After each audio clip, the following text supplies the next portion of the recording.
I'm okay. It's just us. Okay. Even if you weren't. But you were. Totally. Okay, good. Phew. Love fest.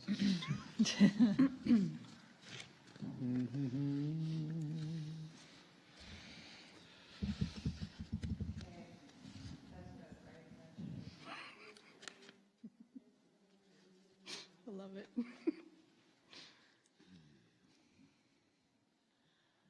Rebecca's jacket is giving me spring vibes. Right? Totally. Please bring spring. Spring break for us next Oh week. yeah. Don't Scott's going to Jamaica. What? I know. And he's not taking me. That's all of it. Jamaica. I've never been to Me Jamaica. neither. I've only been to Yeah. Cuba. You've been to Cuba? I've been to Cuba. But so long ago, I'm just like, I know, me too. It was like What even 08 for me. Back then, I got 2 weeks, all inclusive, $750, including the flight. wow. You A can't last stay minute home for scenario? that. Or you can't say It was a little last minute. I was actually on the island. So was my cousin. So she was coming from Ottawa and I was coming from. We're like, let's just go on Coady down in Cuba. Worth it. Yeah, it was great. Thank you for that. You're welcome. Online taking closer photos of everyone when they're participating and speaking, and then what we do is we share it with music and all, so that we can do an overview of it tomorrow. Love it. Yeah. Thanks.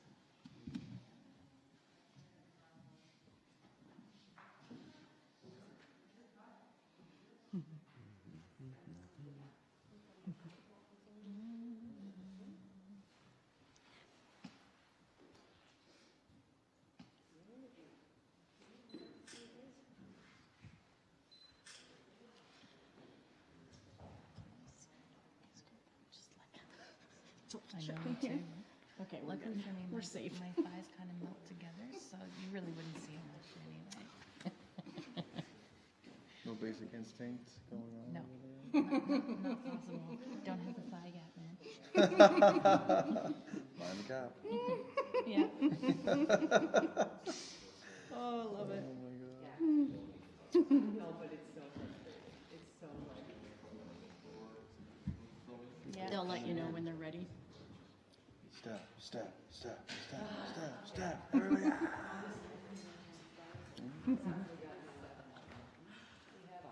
Okay, let's usher. This sounds good. People are rolling in. Jeez, there are a lot of them. I love Rebecca. She's like on it. It's great.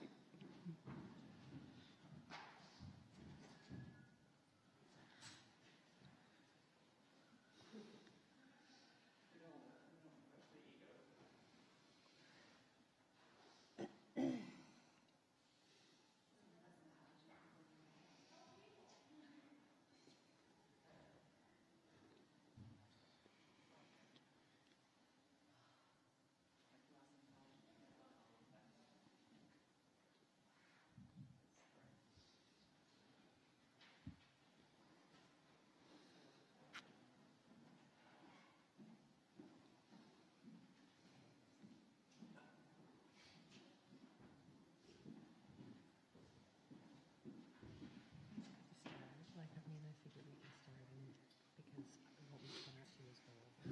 Okay, sure. If it's like that, it's better than Mm-hmm. completely in the tire man acceptable.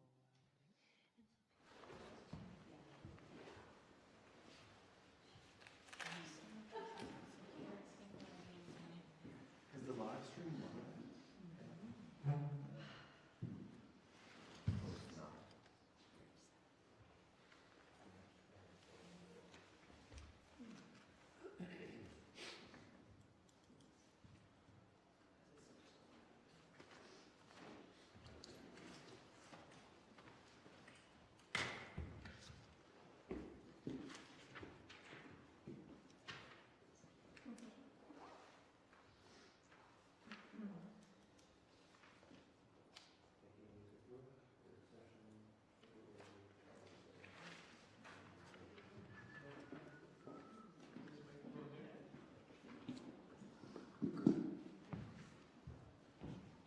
Hey everybody, welcome to the Making Music Work third workshop.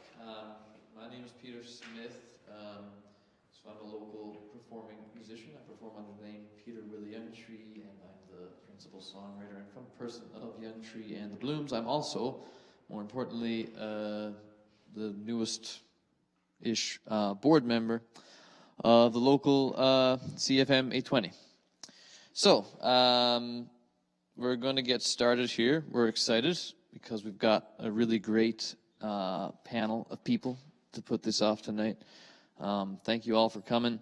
I'll just say that this whole series is made possible and presented by Memorial's School of Music, the AFM, CFM Local 820, and Music NL. And it couldn't happen without help from sponsors, DC Design House, Fred's Records, O'Brien's Music, and Luxus Boutique Hotel. Also, did you all pick up a questionnaire on the way in as a survey? Feel free to kind of make notes, fill those out throughout the session so that you're not kind of forced to do it quickly at the end, or realistically you don't do it at all, it'd be nice to get the feedback. So I think that's everything. Yeah. Okay, we're going to hand it over to Michelle, who's the lead on this tonight. So, yeah, enjoy. Let's all get something out of it. Thanks so much, Peter. And also thank you to Memorial University, the local CFM 820, as well as Music NL for actually having us here tonight. Thank you so much. This is a great series. And I'm really excited to be sitting next to these guys here tonight. So let me introduce you to our panelists. Immediately to my right is Roz MacPhail. Roz is an award-winning international touring artist, also a music educator, a session player, a film composer, and she's also the executive director of the AFM CFM Local 820. Whew, that's quite the mouthful, Roz. You're very busy. She is an innovator in her field. She does a lot of flute looping and live film scoring.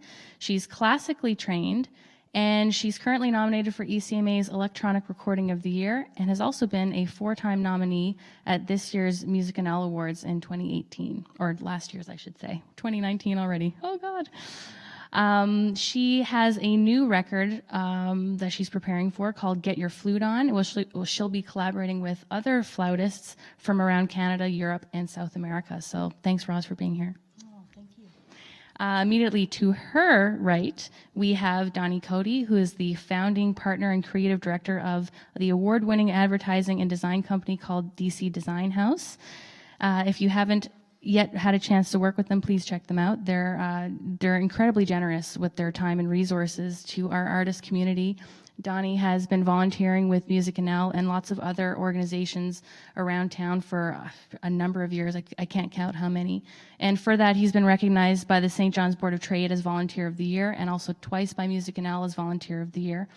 And then immediately to his right is our duo. We have Nancy, Dahn, and Timothy Steeves of duo Concertante here with us this evening.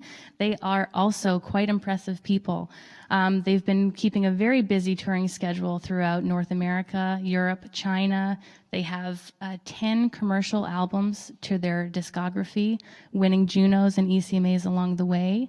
They are currently nominated for the ECMA's Classical Recording of the Year, again for the 3rd time in a row. And they're also both research professors at Memorial University and artistic directors at the Tuckamore Festival. So thank you so much for being here.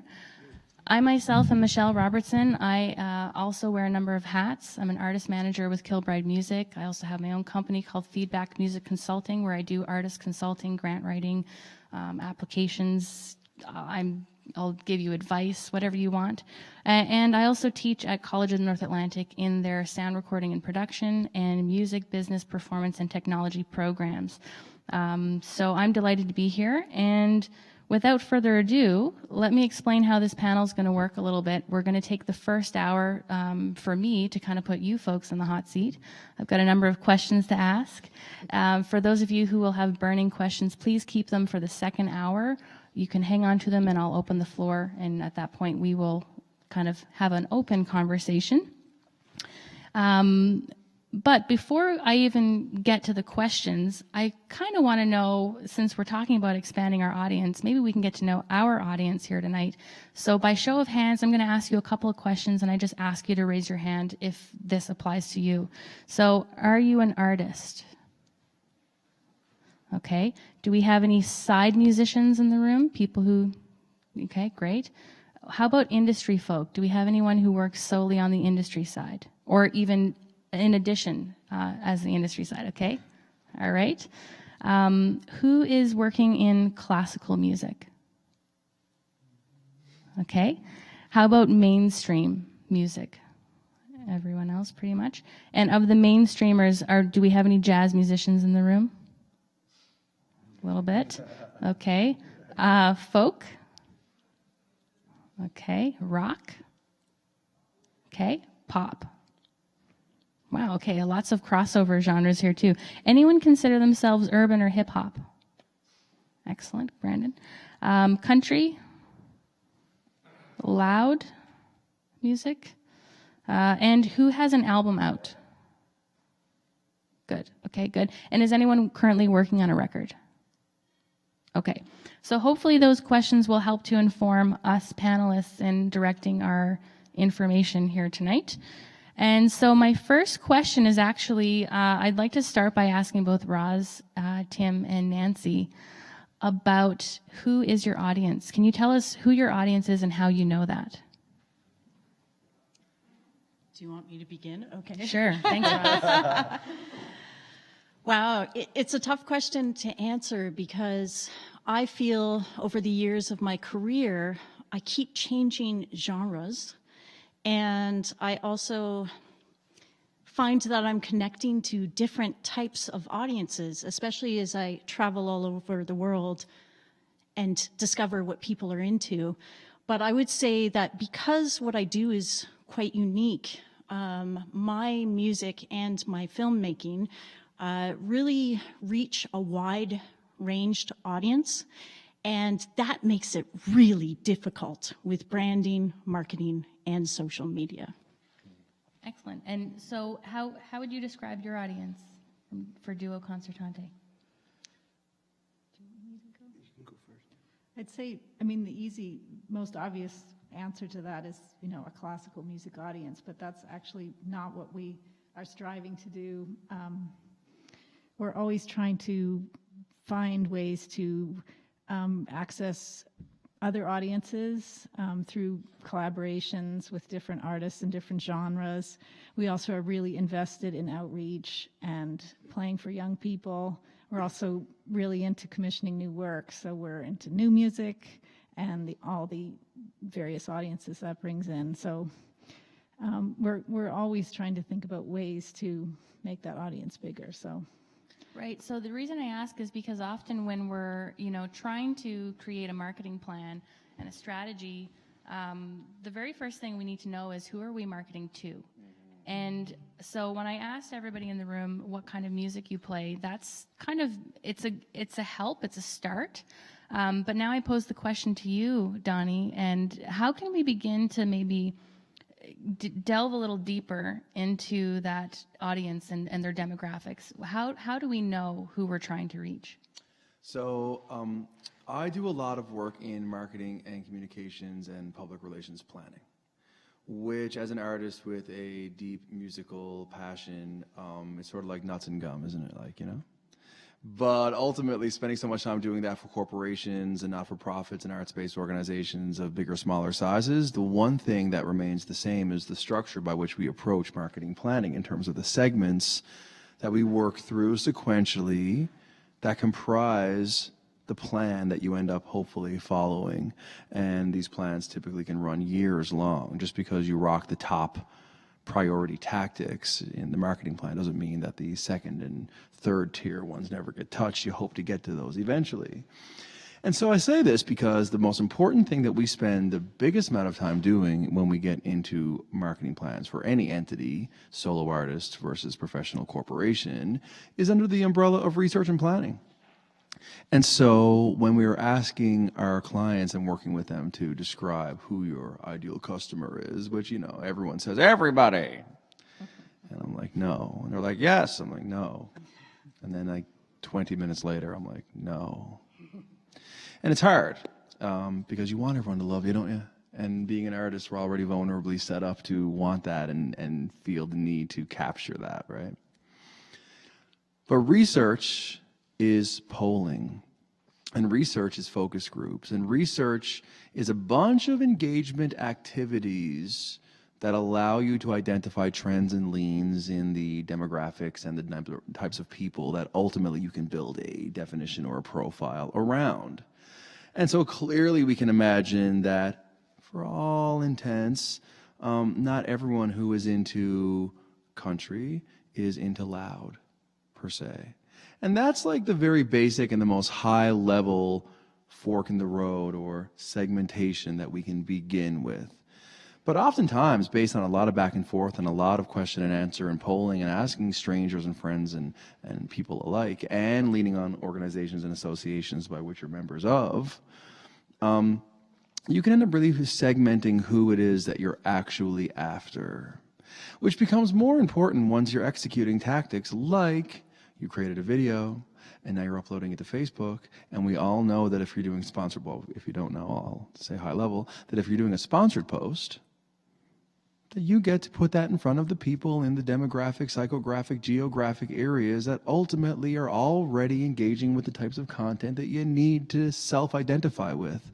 Otherwise, you're going to end up having your music land that in front of someone who is an entirely different listener, who it's a waste of your advertising dollars on that front. And so I know I'm long-winded, but I'm doing it for the right reason, which is to say that the research and planning and how you engage with and poll and questionnaire the people around you and the strangers are typically how you end up finding who is for you.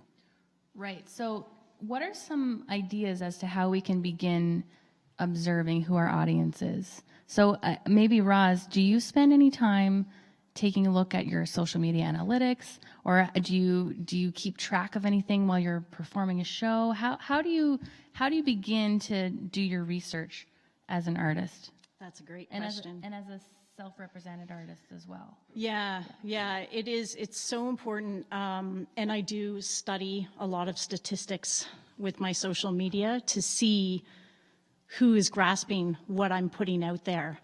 And it's really interesting. Over the past couple of weeks, especially, I thought to myself, okay, I'm on this panel. I want to make sure that all of you get the most out of this as is possible. And so what I did for the past 2 weeks is I've actually been doing all different types of posts, not necessarily being consistent with my brand, not necessarily being consistent with my storyline, changing up designs, changing up the type of photos I'm using, changing up the stories I'm using. They're all authentic. That's very important. But it's interesting to study where the likes were coming from, what the comments were like, and it gives me a much better understanding of who I will be targeting moving forward. So that's excellent. Social media analytics are there as your friend. They're there to inform you. It's important that you take note of what they're telling you on a regular basis. But that only tells you who you're currently reaching. And as Duo Concertante over there mentioned, Nancy, you said the quick answer would be we're trying to, we do classical music and that would be our audience. But you also said that's not exactly what you're doing. You're trying to reach other people. So how do you begin to reach people who actually aren't presenting in the group that your social media analytics are showing? Well, we, like Nancy said, we've reached out to actors, and we've had pieces commissioned for us that included the two of us and spoken word. And those were really challenging for us at the beginning because no one had really done sort of classical chamber music that way. And we've had 4 or 5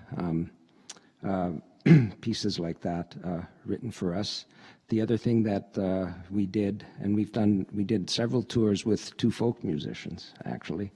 And that took us into a whole new world of people. We were playing in these small little places all through rural Manitoba. and places we would have never thought we would end up. And it was actually really quite, it was really quite emotional. I remember one concert, an old German farmer came up to us and he was just in tears and he said, you know, I haven't heard that music since I was a boy, you know. I think for us, when you reach out and work with other artists, you know, you don't. We were totally unfamiliar. First of all, we were completely unsure about how these types of collaborations would work, especially working with folk musicians, because they're totally doing everything by ear, and we were totally doing everything by written music and trying to bring these two worlds together. But it was really eye-opening. Not only just, you know, reaching new people, but getting just new ideas from working with people who are working in different genres.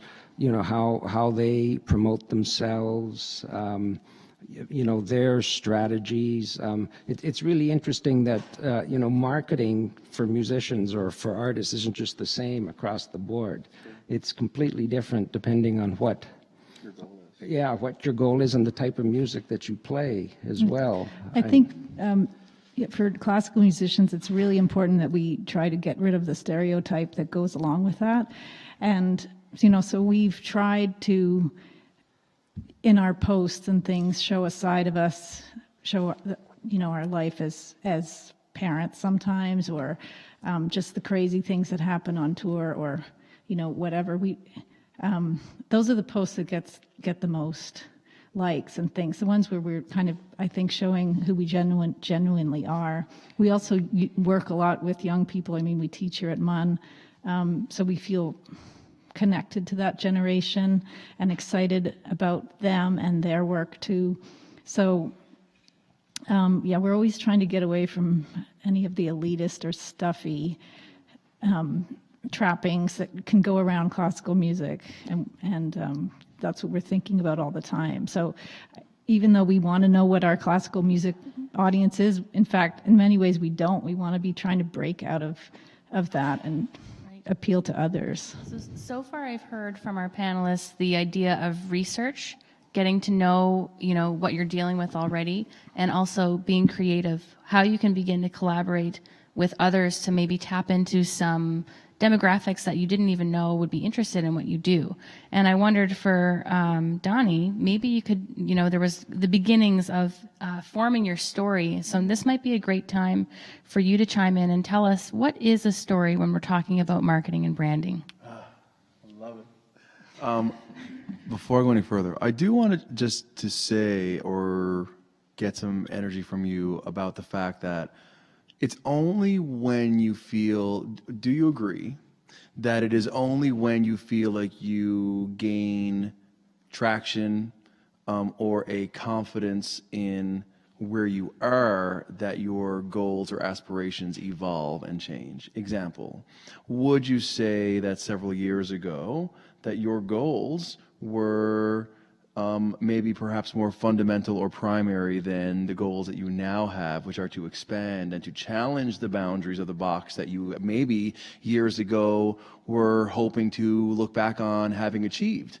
You know what I mean? Did you always set out to bend the rules and break out of the genre that you were in, or was your goal actually to become buoyant within that box first? And I just want to get your opinion on that. A little bit of both, I'd say. Wouldn't you, Tim? I mean, at the very beginning, we were really encouraged to find a way to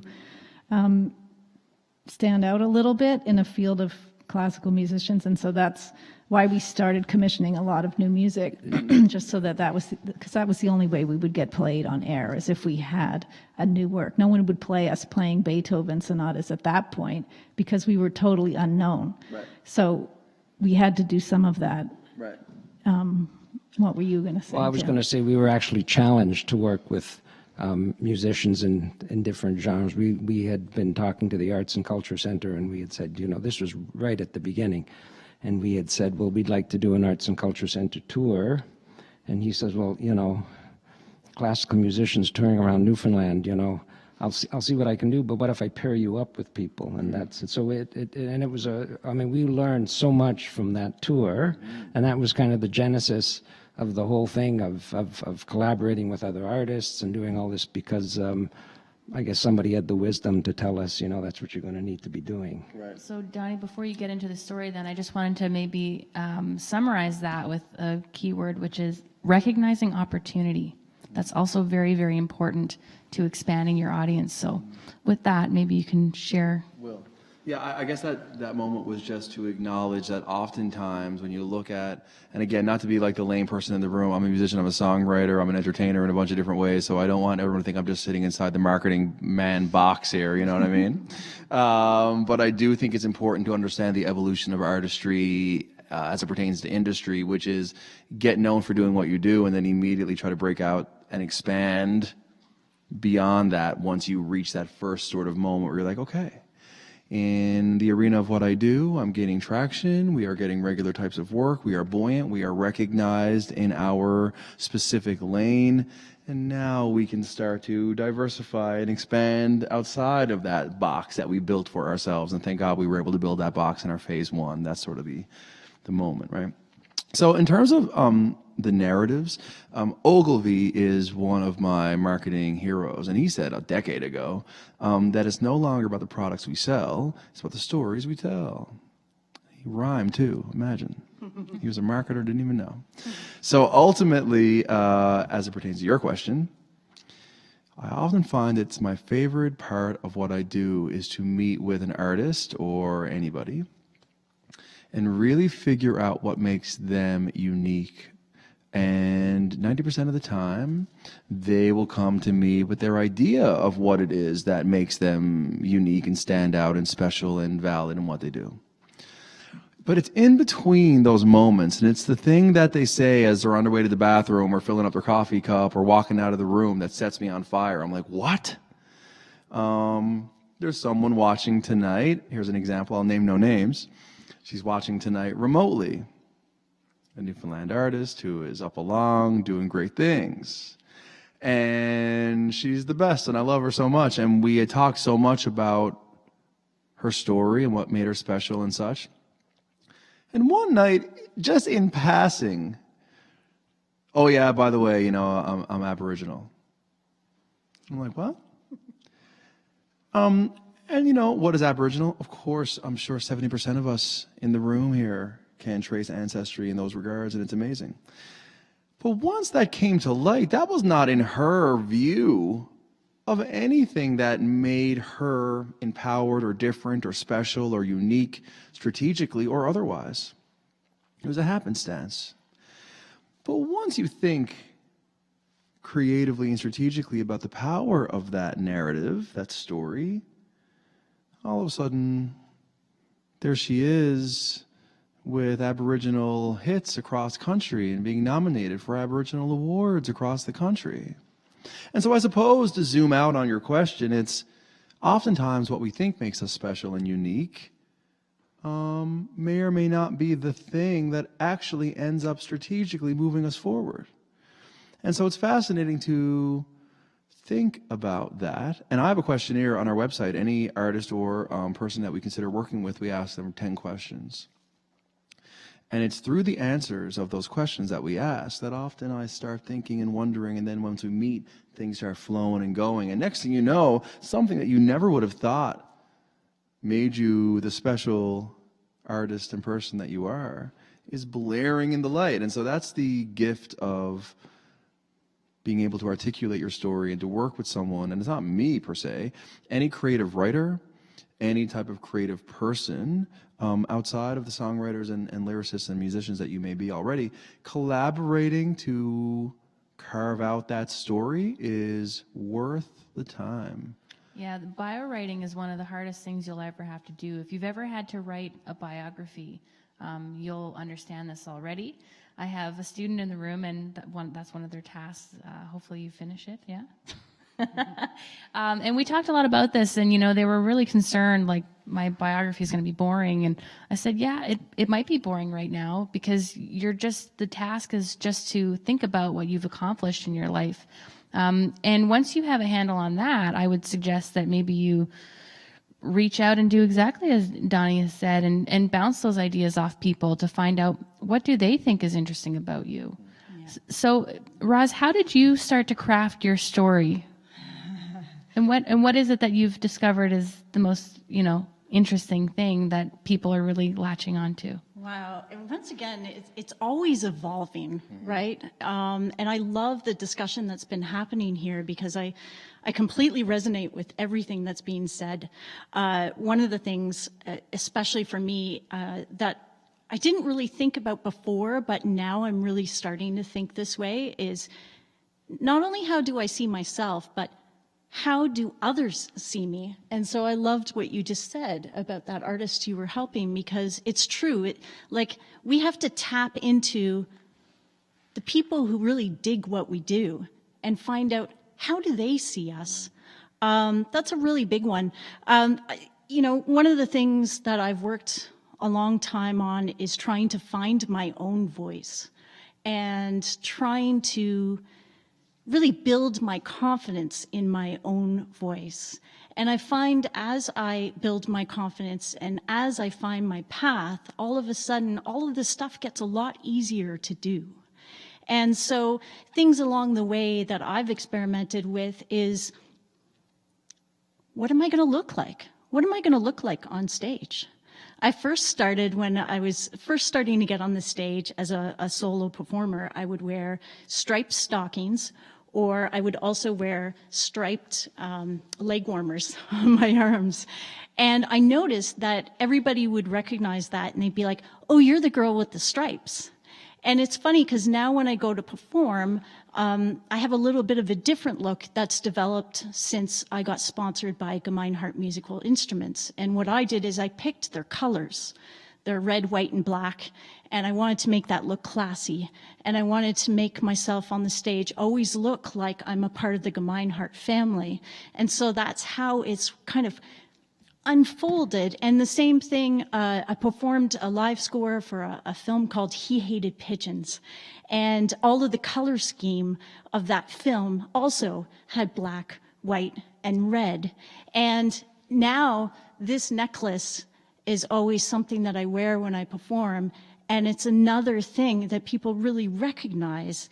And so it's like you're kind of taking your clues, you're observing what's happening around you, and you go, oh, wow, okay, yeah, everybody likes this necklace. Cool, I'm going to wear it always, And, oh, everybody likes my Converse when I'm at shows. Okay, well, it's horrible outside. I'll bring my shoes to the event, So definitely branding your look can certainly work. I would like for maybe Donnie and Nancy and Tim to try something here, because I know that Donnie and Roz know each other quite well. And I'm not so sure that that's the case for the three of you. So, Donnie, can you maybe run through a couple of the questions that you might ask a new client to get to know them and draw out some of the things, and maybe if you would be so kind as to answer them? Great. Hello. We had met when I was president of the Business Association. You guys gave a wicked talk about Tuckermore. So, yeah. Okay. Hello again. One of the questions that we ask is, what are your 5 biggest opportunities?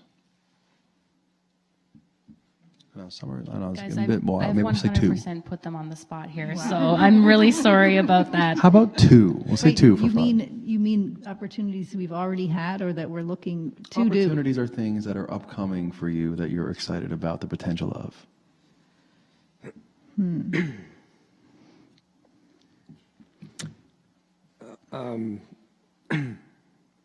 Well, we have an upcoming album. I mean, we just had a new album. We actually have 11 albums. So the one has just come out, but we're actually working on another one. So we're super excited about that.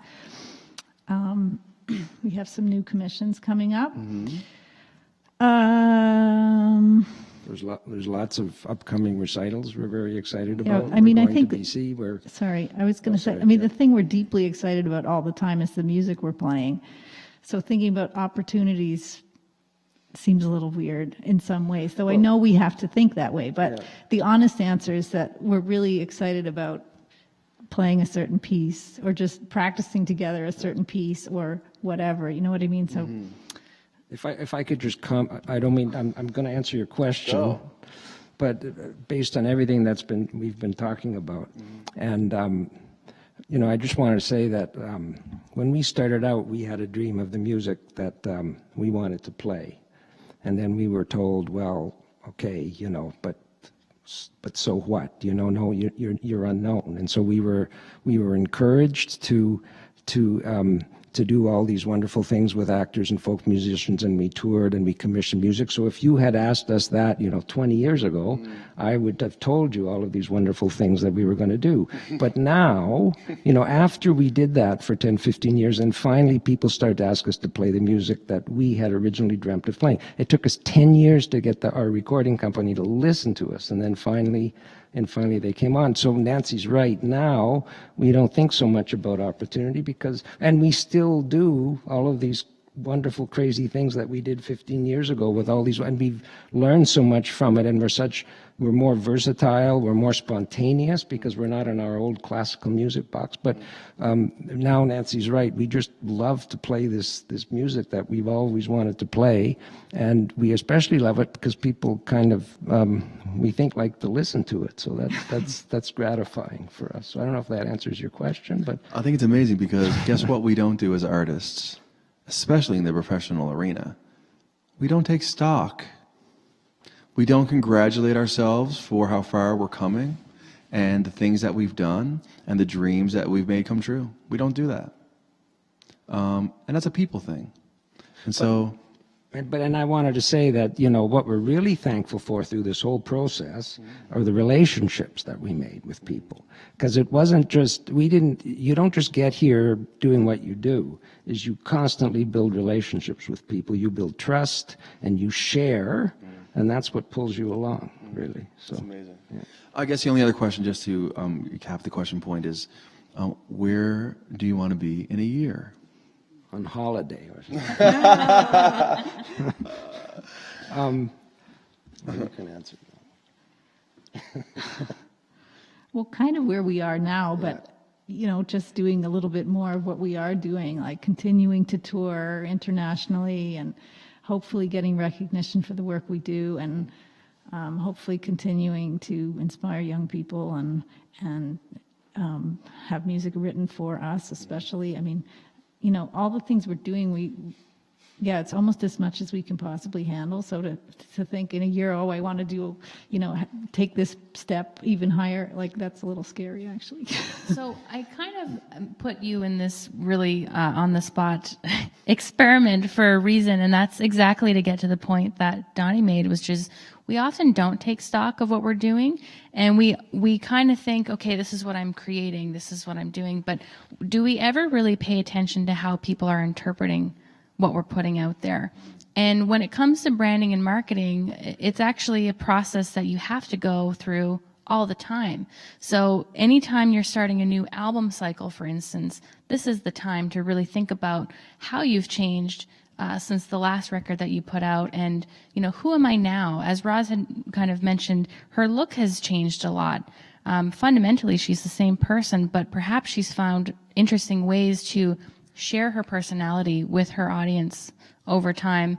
And I kind of wondered how we can start to express those things that we're learning about ourselves in our marketing assets. So we all have a collection of items in our toolkit, in our EPK, if you will. And I wondered, what does that look like, and what should we have, and what are some effective ways we can get that message across through these items?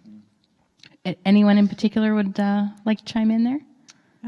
Well, critical for us is our website. And we've spent a lot of time and thought behind trying to have a website that, keeps obviously track of our performances, lists our performances. We also have a blog there, which is a place for us to reflect periodically in a longer form style than just on Facebook. And It's surprising how many people actually end up reading that, especially presenters. And then when we go to play somewhere, they seem to actually really know who we are because of these blogs.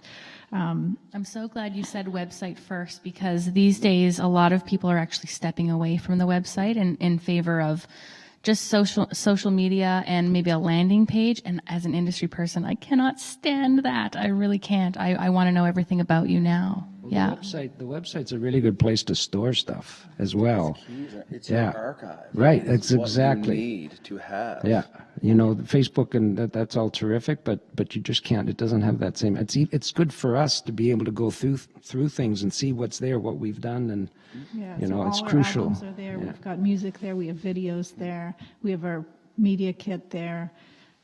Press quotes. We have our whole repertoire there, Listed, as well as the blog. Yeah. And do you take care of all that yourself?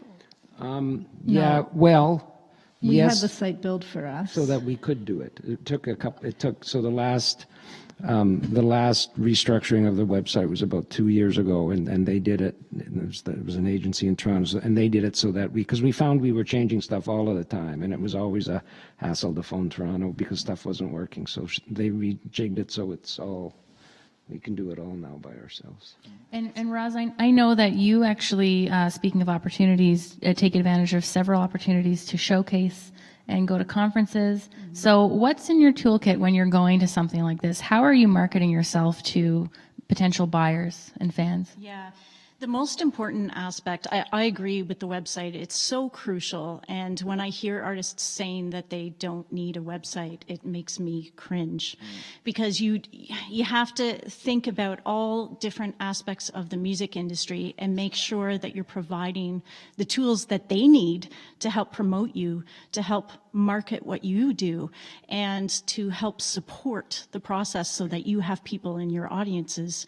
For me, when I'm going to conferences, I go to conferences a lot, and to wear many different hats. One as a performer, one as a music educator, another one as, the executive director of the local here. And so many other opportunities too along the way.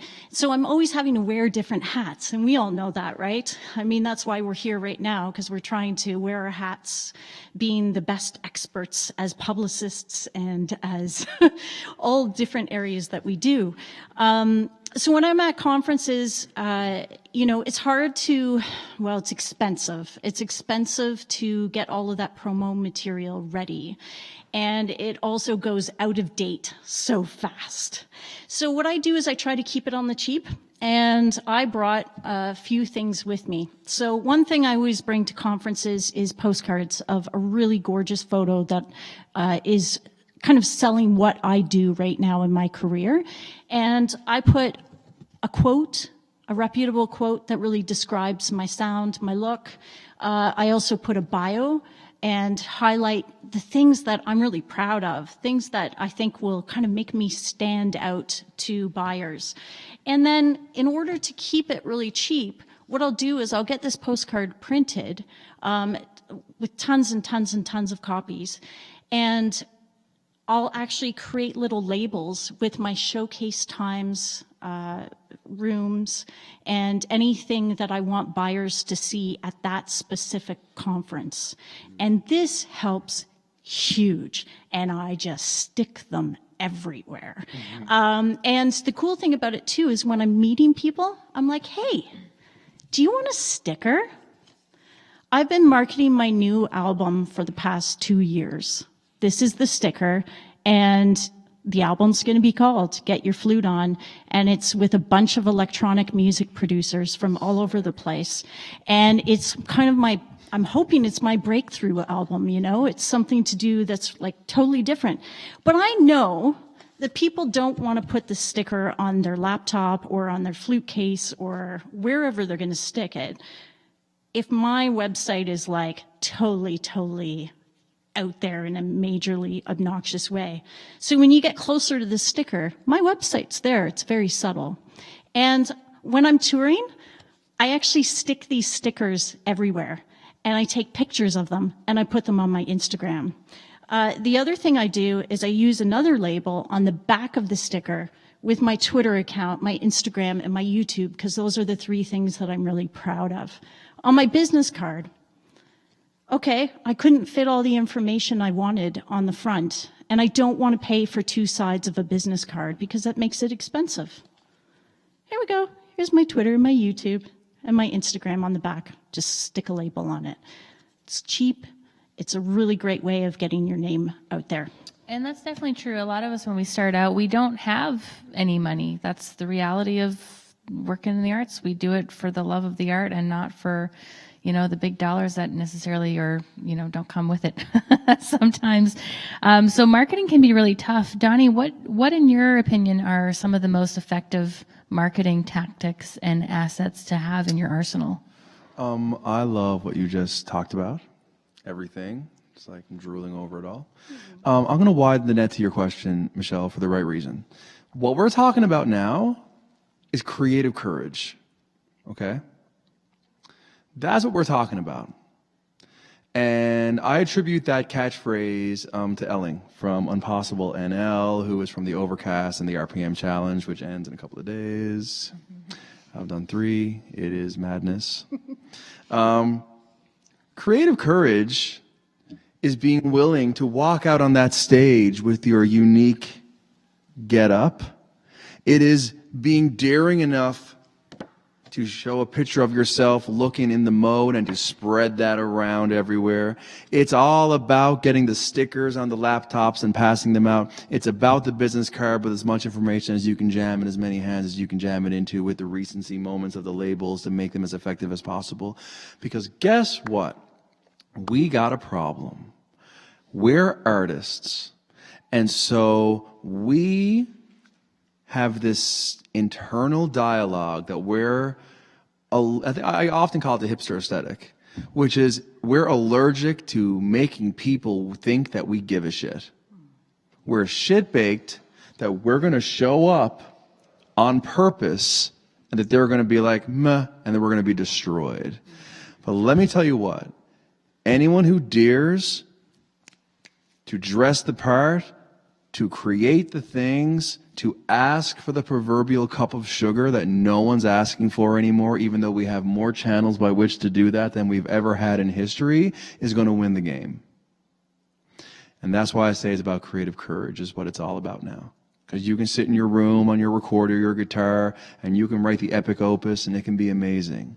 But if you're not willing to walk that shit and sell it with confidence and with vulnerability and with excitement and hope, then stay home.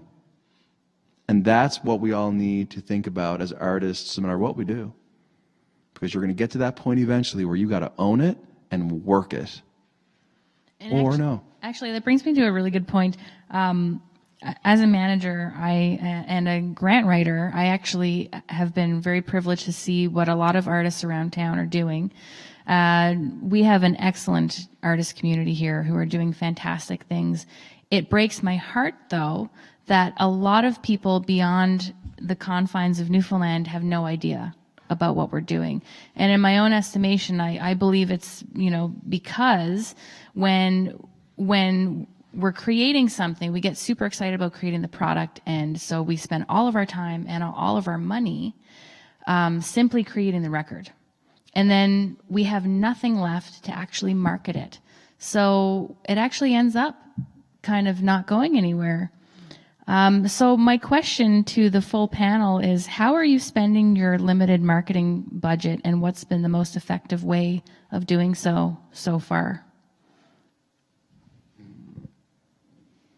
I don't know if I can pinpoint the most effective. I mean, we do a lot of things that have been really important for us. So, for example, when we do a photo shoot, sometimes we hire a stylist. I have gone shopping and taken pictures of myself in every outfit in the damn store and sent it to the stylist, and she'd say, nope, and go to the other store because this is not my expertise at all, looking nice, the visual part is just so incredibly important, and that's changed tremendously in the past 20 years or so. So, money spent on that, on really good photography, on a publicist when you have an album, or that has opened a lot of doors for us in terms of getting exposure nationally, and having frequent photos done, not just for a while, but those get old really quickly. So how often are you actually getting new photos taken? Because I think a lot of people would be curious to know. Oh, well, at least once a year. Yeah. At least, and if we were better looking, we'd do it more often. Probably. You are hot as hell. You're beautiful. You're both beautiful.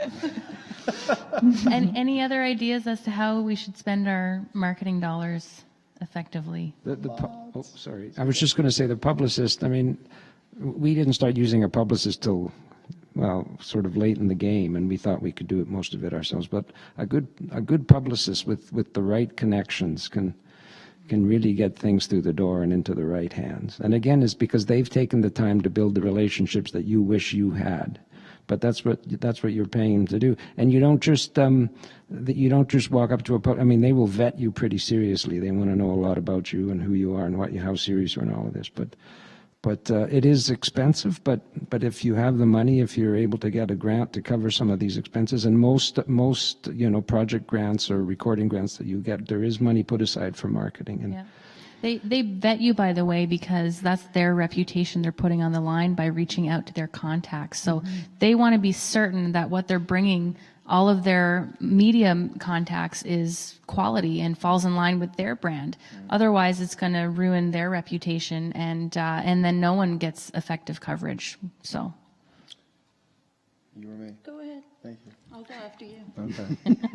Okay. Earned media is the moment here now, because we have our friends and we have our family, right? And we have the associations that may have the bandwidth to publish a news article on their website or retweet something that we write ourselves. But you're right. Finding a publicist who has the connections and the creative courage. You want to meet someone with creative courage, hire a publicist. Their job is to get your story out there and to spin it in any way possible based on the work that they do up front, which is the research and planning theme, where they have to find all of the websites and magazines and blogs and associations and pools where the people who are most likely to like your music, which needs to be identified early in the game, back to what we talked about earlier, are engaging with, to get your story, your photo, your big news in all of those forums. And so the benefit of working with someone who earns 15 to 20% off making sure you get covered is definitely in your favor. And yes, of course, funding and related pursuits often help your ability to get there. But don't wait too long before you interact with someone who has the power to put focused time towards getting your story and your big news, or your little news, spun into big news, out into all of those places where the people who are waiting or most likely to engage with your genre or what you're about are found. That's great. Yeah, that's totally true. Oh my gosh, this is so inspiring. Is it inspiring for you? Yes? Yeah, okay, are good. you guys getting anything? Are you feeling what we're talking about? Okay. Yay! I get so excited talking about this. Okay. So marketing, I'm going to kind of talk about advertising because that's where I am just discovering my dollar gets well used. And I'm going to be brutally honest with you about what I'm experimenting with right now, because why would we be any different? This is why we're here, to learn and share. So because I do something really different, I've had a really hard time trying to figure out who my target audience is, and also trying to really establish my name in the industry, because everybody looks at me and goes, oh, she's a flute player. Right. Okay. She just does weird stuff. She plays silent film. Right. That's not really for me. But the thing is, when they come and see the live show, they love it. So how do I get people in the seats? How do I get them interested in what I do? It's a tough tough game. And what I've been experimenting with, and this was inspired by 2 workshops I went to. I was in Sweden. I was at the Live at Heart Music Festival. It was fantastic. And I took a social media workshop there with a lady, Sophia Mara Haig, and she was fantastic. And she started talking about advertising, pay for advertising. It's going to really, really help you out. You're going to start to establish your market in areas that you don't realize. And she also talked about how it's really important for us to do audits, social media audits. So what does that mean? For her, it was as simple as take a screenshot of your Instagram followers, take a screenshot of your Facebook followers, take a screenshot of your Twitter followers, and keep that handy, right? And then a month from now, take another screenshot and study what's changed. See how many likes you've gotten since then. See how many likes you're getting for your posts since then. Do an audit to study what's happening with the patterns. So I've been doing that, and it's been getting me really, really excited. Facebook alone, I've gotten, oh my gosh, I think I've gotten about 400 new followers since September. And that's through hard work of trying to find my way to reach out to my audience. So I did an experiment since December, and the experiment is I can't afford to spend a lot of money on marketing. I mean, that's just the reality of my life. So what I've done is I've used Facebook advertising, and I have linked that also to my Instagram. And I've spent $1 a day. So not a huge amount. You know, I'm investing $30 a month into my advertising. Funny enough, I'm watching the likes happen, and I get 1 to 2 likes a day. So if you're one of those artists that's having a really hard time building your audience, sometimes it just takes paying a little bit of advertising to attract people that you wouldn't necessarily attract just by waiting and seeing what happens. I hope that helps. Yeah, and you know, studying your analytics are so important. I'm so glad that you've actually gone through the exercise, because not enough of us do.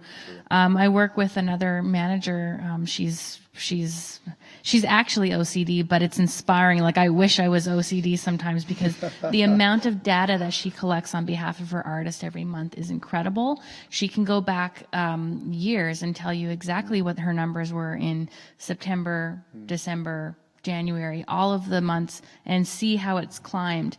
And that's incredibly useful. You don't have to necessarily do it every day, obviously, but taking stock every quarter at least, paying attention to what's happening, is really important. One of the other things I wanted to mention too is that it matters with not only, you know, people who are going to be exposed to your music, but unfortunately, those analytics, those stats are really, really important to your funders.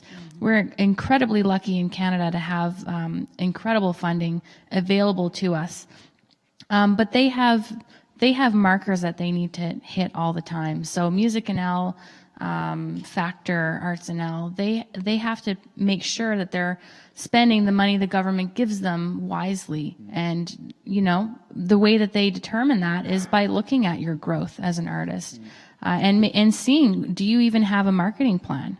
What's your strategy? Is this somebody that we can reasonably expect great results from? Am I right, Rebecca, in saying that? You guys look at that all the time. And, you know, it's not just about the music. So this is really important stuff that we're talking about. One of the things, before we open it up to the floor, because we're nearing that hour mark, I think it's important to realize that we're all human and we're all experimenting and kind of wading through this game of marketing. Maybe we could share, if we're comfortable with this, an experience that we've had in trying something that really didn't work. What are some of the biggest marketing mistakes that we've made? Well, this is one that we ended up sticking with, though. Our name, Duo Concertante, is is in some, I mean, it's become our brand and all of that, and that's who we are. But in hindsight, there's so many things that's wrong with that name. People can't pronounce it. It sounds sort of stuffy. People don't understand what the word means. Concertante means two equals, playing in a intense dialogue. That's really what it means.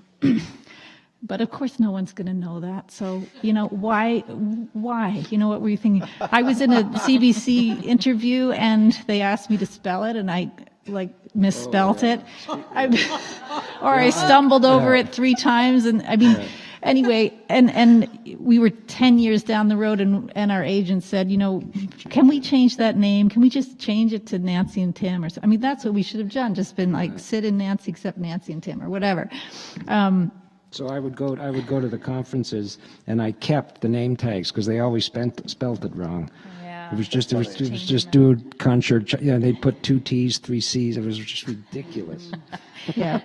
How about you, Roz? What were some fails? MacPhails. Oh, But, I'll never forget that joke. Does anyone know what's incorrect about this? Whoop.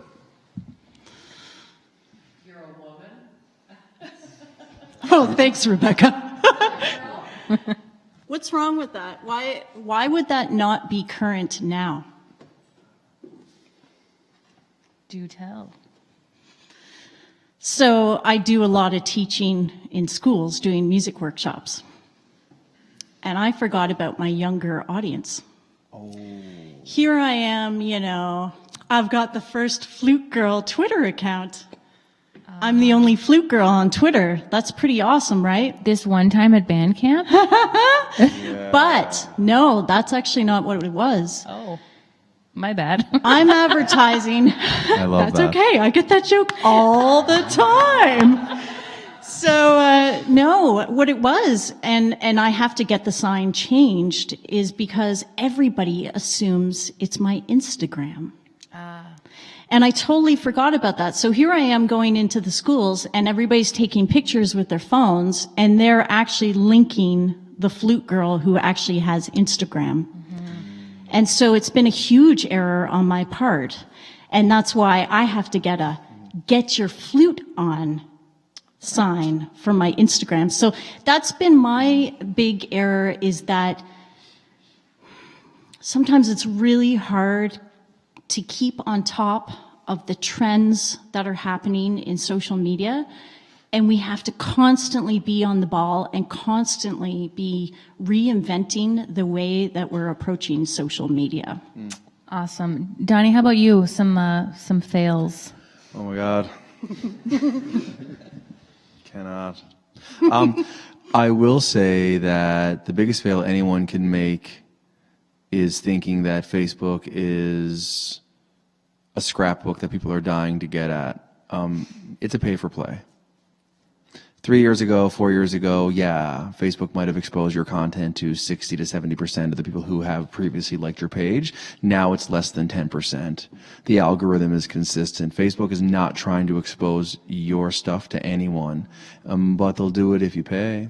And so for $100, you'll get 11,000 impressions, and impressions mean eyes on the content. It doesn't mean clicks. There's 2 paradigms in digital marketing, just high level. It's eyes on the thing that was posted in the scrolling feed of someone's ADD life, and there is clicks on that content if how the headline and the visual appears turns them on. Facebook, or rather Instagram, is a bit different because it's a lot, as we all know, I think, it's hashtags really drive a lot of the mass market's way to find themselves on your photo or on your piece of content. But in Facebook, again, if you want your post to be seen by thousands of people, you're paying for that. It's not going to happen for you unless you put money behind your posts. And so, during the in-between of Facebook's changing and evolving their money-making practices, we often had some pretty amazing content that the artists and the artist friends would put up and think that it was going to be amazing and think that the many followers and likers were going to engage with, but they never even saw it because they never had it appear in their feed because, again, less than 10% of what you post organically, Facebook is ever going to expose to anybody. So that's a fail, is if you think, which a lot of, even I was guilty at that TSN turning point of posting things up from on behalf of my company. Why is no one loving this? I mean, I have so many friends and family who would love this thing I just posted. Why is no one engaging with it, right? Because Facebook's not about trying to do that for you anymore. Legit. Yeah, those are great. I think it's, you know, we learn from our mistakes so much. One mistake that I've experienced from within the team on multiple occasions is the one I kind of mentioned earlier, is the fact that a lot of artists aren't holding back any of their budget for marketing. And also, we're not starting on marketing soon enough in the album cycle. Those are really key. You need to have a lot of lead time when approaching media sources, for instance, to make sure that you're getting to your target market. And if you don't start early, if you don't have your product, then you're not going to get there. The other thing is that sometimes if you can't start early enough, it might mean that you have to readjust your album release plan, which is a foreign concept for a lot of artists who decide, well, I've already set the release date. The record is going to be manufactured and it's going to arrive, you know, within 12 hours of my album release party. That's a mistake. That's cannot happen. Don't do it. Don't be that person, because it dies so quickly when you don't think ahead. I harp on this a lot with my students, but planning is key. I teach event management. I teach project management in multiple courses. And I know it's boring. I understand. I'm the gal who loves to-do lists. I love to think about all the things that I have going on. I have multiple systems for keeping all my tasks in order, including a bulletin board and Post-it notes. And like Staples is my friend. I love Staples. But the point is that you have to plan. If you don't plan, you're dead in the water. Sure. So with that in mind, we're actually at the point where I'd like to open up the floor to anyone of you who may have a burning question. And I understand that there are also potentially questions coming in on the live feed. Am I right? So we'll keep an eye out for those as well. Who would like to start us off asking the experts here? Yeah, if you want to just raise your hand, I'll come over. Bring the mic to you. Oh, you got one right there? Yeah. Am I allowed to have questions? Is that a thing that Please. can happen? So I'm Rebecca Robbins. I'm the Program Marketing Communications Director with Music NL. And I just want to thank you guys for being here. This is super interesting. I'm interested in, because I talk to artists all the time about their grant applications. We talked about how social media plays into that, you know, your stats. I like to tell people that a marketing plan is not something we do to make you go home and cry at night. Michelle did a great marketing plan workshop for us, which is still available on YouTube. And so I tell people to go home with their bottle of wine and sit down and cry into it and create their marketing plans. They are not a make work project though, right? They're a plan that should be carefully thought out. We do provide a guide for those. It's from the Factor Marketing Plan Guide, so check that out on our website. But I'm interested in what you all think about an album release and what is a good, what is it, and I know that we vary depending on, what genre we're looking at and all that kind of stuff. But if we just take one of you and say, what constitutes a well-planned release? Looking at singles, looking at music videos, looking at publicity. When should the publicity start? And kind of what an example of a good timeline for album releases. Who wants to start there? Sure, I'll take a crack at that.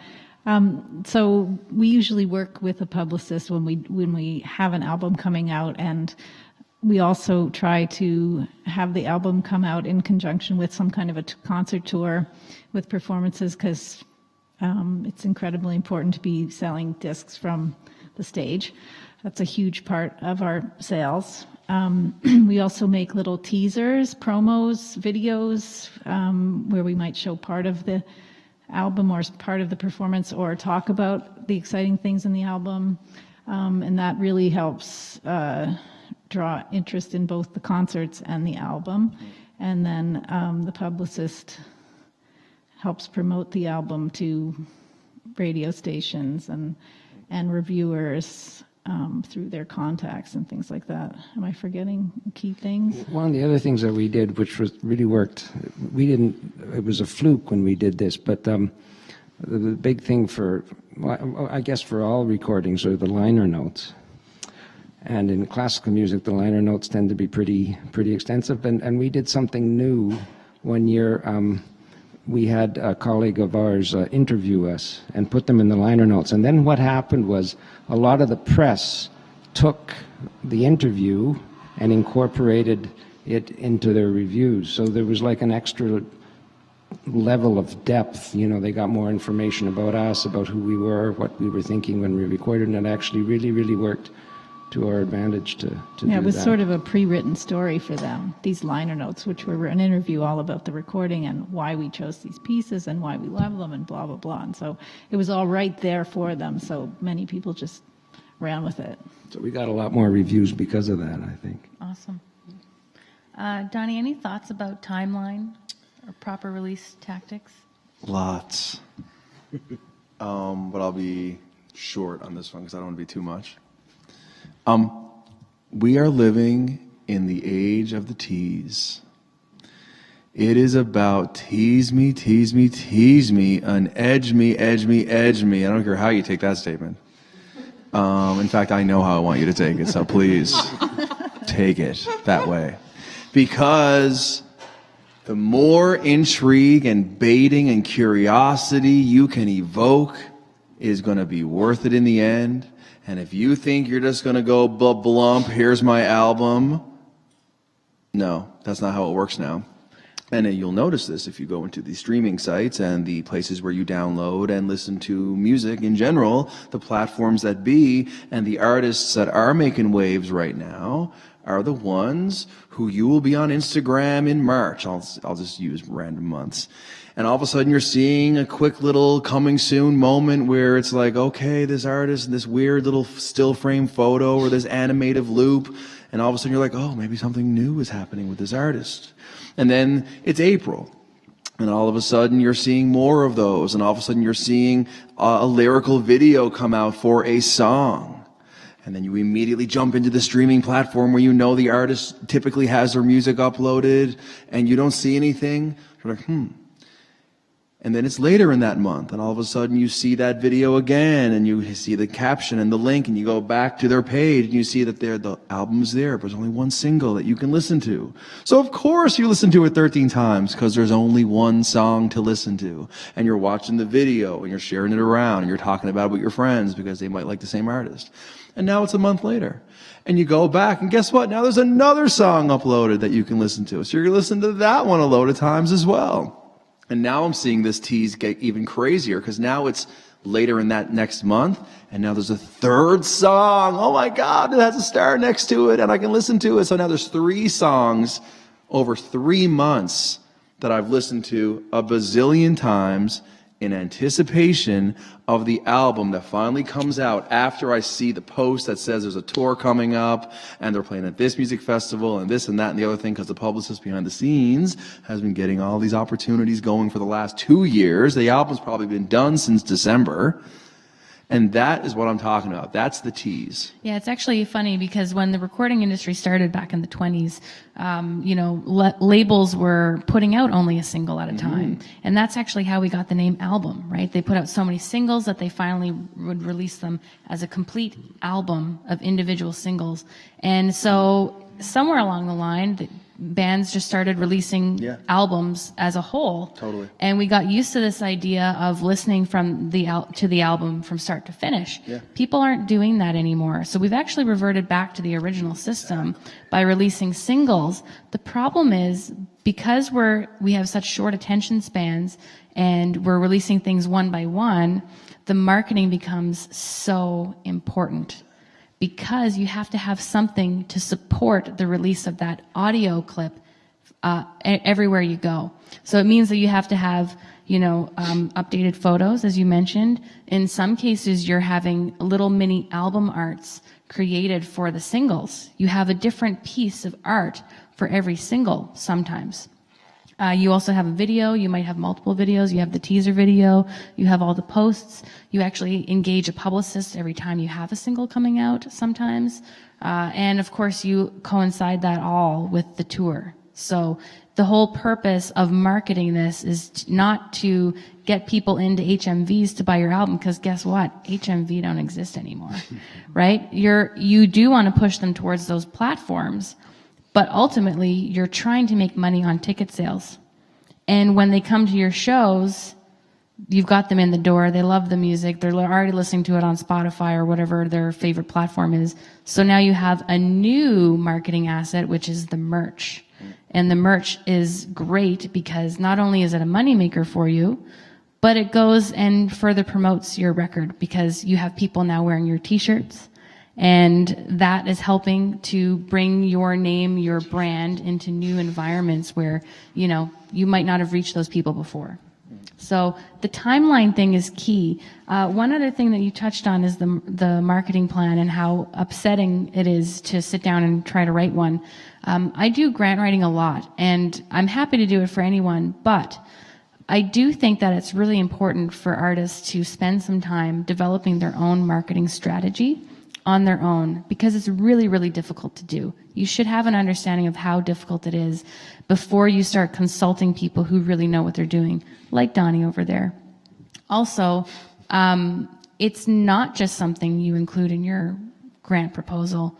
It's actually meant for you to follow. Like, once you have the plan in place, yay, our post-it notes, our checklists, our shopping lists, our to-dos, all this kind of thing, you actually have to execute now. So it's really important that you're making your marketing plan realistic, something that you can afford, and something that you intend to follow through on, because otherwise you're just paying me a lot of money to get you the grant. And ultimately, when you have that follow-up opportunity with Music NL, they're going to look back on your last project that they funded, and they're going to go, you know what? We gave you X amount of dollars and you didn't really do what you said you were going to do. So now where's the trust? How can we continue to fund you when you haven't followed your own plan? Yeah. So it's not just about creating the strategy, it's about following it. Just to put a quick cap on that, it's that what you're saying is so right. And this is the TSN turning point that all of us as artists need to understand, is that there's going to be a line where you have to go and cross that bridge from enthusiast to professional. And it's okay if these conversations are intimidating. But as Gaga herself said when she won her Oscar, it's about doing it, man. And it's about having that moment, ultimately, is what I took from what she said. And it's about knowing that, shit, man, if I'm going to do this, I got to do this. And it's about having the creative courage, again, to bring the theme up, to actually pull the trigger and to stay the course and do the thing, because it's talk or walk. You can get on a stage with your guitar on Friday night down at the bar and have a laugh and feel all the superficial things you want to feel. But if you're looking for a long-term career, it's walk. And that's why that marketing plan is literally the map, period. Yeah. Sorry, Roz. I think we can learn a lot from the film community. So when a film director releases a new film, they know on the festival circuit it has 2 years, a 2-year lifespan, and they milk it for everything it's worth. True. Well, you can guess how many years it takes to get to the point where the film is completed. I've been experimenting with this with my new album that I'm actually not sure when I'm going to release. I know when I want to finish it, but I am experimenting with releasing singles. And one thing that I'm learning through the process is that there's a great opportunity when we're in our process. That's like the best advertising, free marketing that we can do for ourselves. So our audience, our loyal fans, are really loyal to us because they really love us as human beings. It's the personality that we have that's only our own. And so one thing that we can totally do for our audience is really share our process. And I think that's really important to think about as we're, strategizing to release an album is how are we sharing this with the world? It is about the tease, but it's also about sharing that we're really going through a process and check this out. Oh my gosh. I remember I had like a really cool reaction. I was in Sweden and I have these socks, but I only have 3 pairs of them. And when I'm touring, it can be really difficult because, I don't always have a washing machine. And so, you'll find me, washing my socks in the sink everywhere I stay and hanging them in, really funny places. And so I took a picture of the lifestyle of a touring musician, and it's of all of my socks hanging to dry before my next show happens. Well, people loved that, right? Like it's human, it's real. And I think when we're talking about timelines, it's like, it's going to be different for everyone. But I know one of my personal goals for this upcoming album is to make sure the album is complete and then make sure I spend at least 3 months promoting that album before anything gets released to the public. The other thing to note is that it takes a lot of time to create these supportive marketing assets, things like videos, whether they're official videos or live performance videos. It's really worthwhile to have some stuff just sitting around on your computer before you start heading out on tour. If you've had the chance to tour, you know exactly how busy it is. I'm looking over there at Brian, who spent weeks and weeks in Europe, and you don't get a whole lot of time off to create these things. So they were smart when the Kubasonics were out on tour in Europe. They were traveling with their own GoPro cameras, and they took opportunities to do photo shoots while there, which was generating new material for their portfolio. But they also had some stuff ready to go before they released the record. And that's really important because time management is such a difficult skill to master. Always. I always seem to think, oh yeah, I'll just do it on that 3-hour break. And then lo and behold, there's a huge fire that occurs, like figuratively speaking, that I have to spend my 3 hours putting out. And then I feel underprepared. And that's bound to happen when you're releasing a project of this scope. So be prepared, take the time. And here's the other thing that I tell people, and I'm sorry if it rubs anybody the wrong way, but particularly when you're developing, the reality is nobody's actually waiting on your record. Like, I hate to burst anyone's bubble there. They're going to be thrilled when it comes out and when you have new music to share. But nobody is sitting at home going, oh my God, oh my God, oh my God, when is Roz going to finish that record? I cannot wait. They're just going to be thrilled that she's keeping us in the loop, the flute loop, on what she's doing. And, every once in a while she pops her head up and says, hey, I'm still working on it and I still love you and thanks for following me. Right? Now we got a question over here from great. Dan, right? Yeah. I tend to be long-winded, so I'll try and compress. A couple of comments. First of all, I really liked what you said, Donnie, about the unexpected aspect that becomes your distinctive thing. It's very difficult, and because I'm, as well as an artist, I'm a manager and publicist, I go through that same process. I call it looking for the sticky story. And it's always the unexpected thing. So I really appreciate you saying that. I also appreciate, Michelle, what you said about trust. I mean, I've worked with an artist, for example, for whom I've built a website, recorded an album, wrote a biography, and then when they get to Toronto, they begin to trash the website and blah, blah, blah. And at a certain point, I have to say, I'm sorry, but take my name off this. I can't do this because my reputation is riding with you. And so is all the work that you guys are talking about and that we all know about in terms of generating really authentic, really potent, really unique material. Okay, those are my comments. Stories, 2 stories. A very well-known Midwest U.S. band would go around and do gigs, and they were kind of a pop country band. I can't remember their name. I wish I could. And what they would do is that they would have door prizes. So to have a door prize, you have to sign up on the list and put your email down there. And then what they did, and they did this regularly, is that you would go home in that night or in the morning, you would wake up to an email saying you won a prize. But if you didn't win a prize, you would have an email saying, we'll be coming back in November, you get in for free, but bring a friend. And based on that, they built an enormous followership so that when the record companies discovered him and came to them and said, he said, no, we've got that. Oh, we'll give you this. Oh, no, we've already got that. And then they could dictate their own terms. And the group locally that learned from that, and I know this, is Great Big Sea. So if they know they're going to play in Chicago, where the woman who was the concierge in the hotel asked me if I could get her something that belonged to Alan Doyle and send it to her, they would contact their fans in that place and have their fans go into the record stores, back when there were record stores, and inventory their albums. And then they would call the label and say, how come, Bulla has only 10 copies? How do you know that? We know that. And then those people who did that footwork for them would be invited backstage. And that way, if you have so I have a question related to that.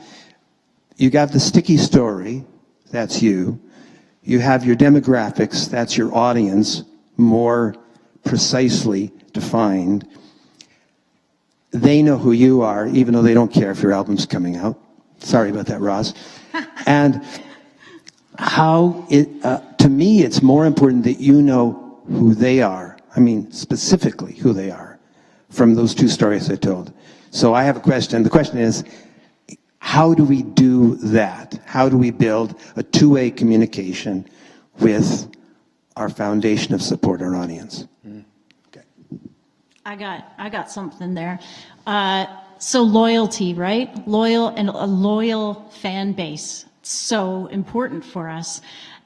One thing, and it's really simple to do, but when we're super busy and we're trying to just kind of be passive about things, we may not do this one thing. And I tell you, every artist that is in my life that does this, I appreciate so much. Anytime anyone comments on your Instagram, on your Facebook, on Twitter, write a response back. You're building that personal relationship, and it's so key to everything. Personal relationship is everything in this industry. Go ahead.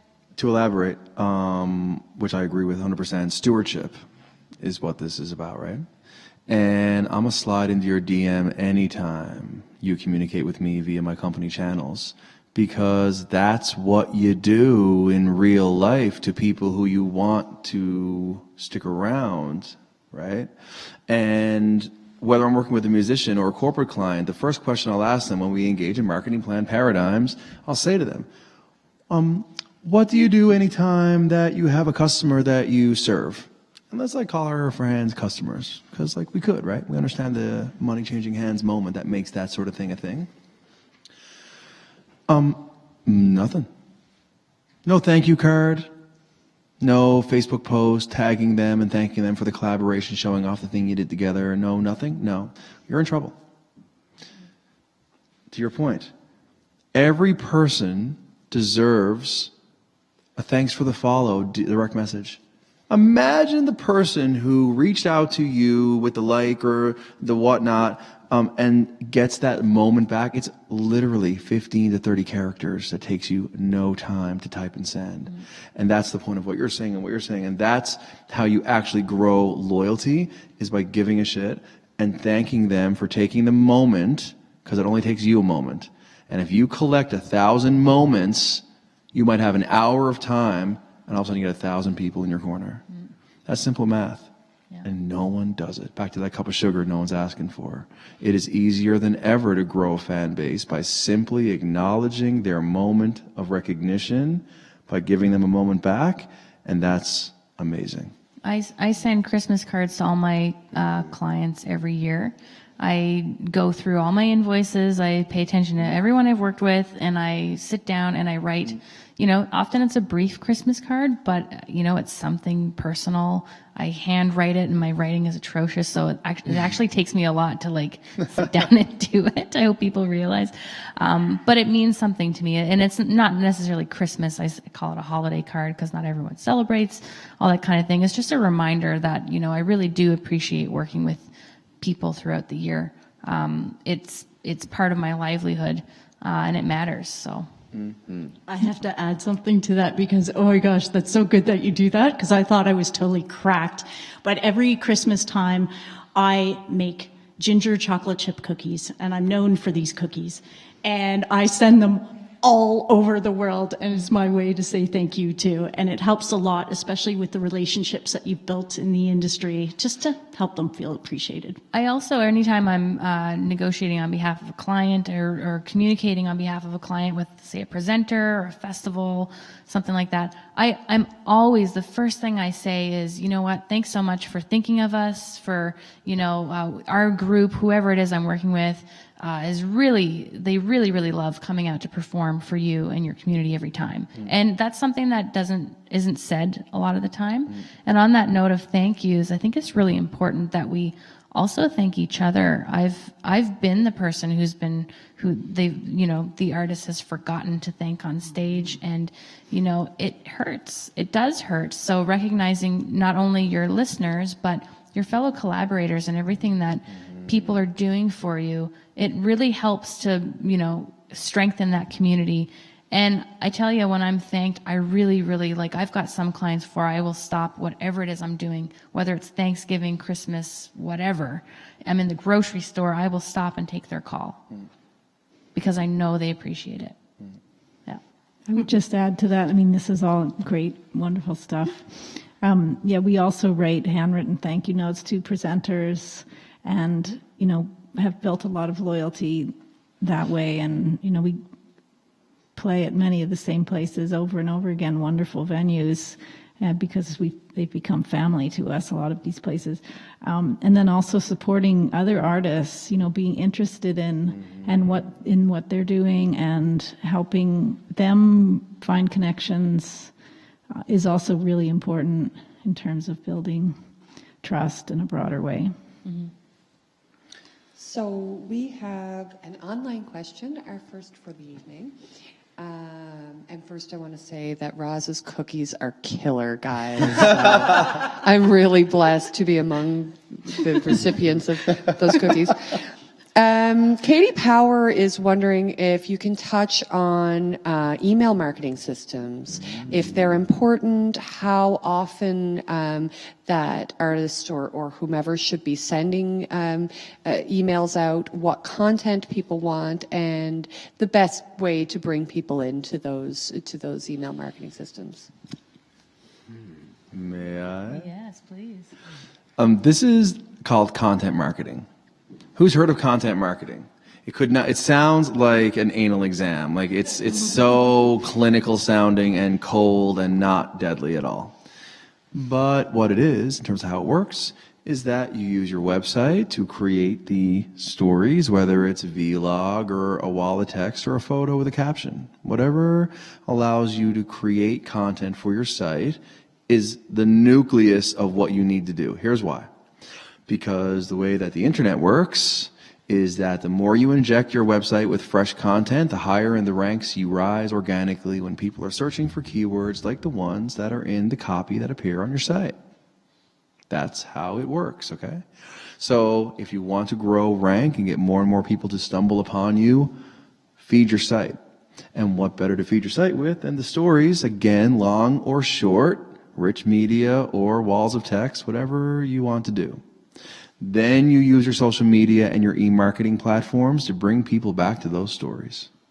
And so when it comes to a recipe you might want to follow, it's think quarterly for now, and then think monthly, and then get to the weekly. And it takes a couple of years to get to that point because it's practice and habit building, and it's about discipline, and it's about finding those moods and moments and those narratives that are easy to create.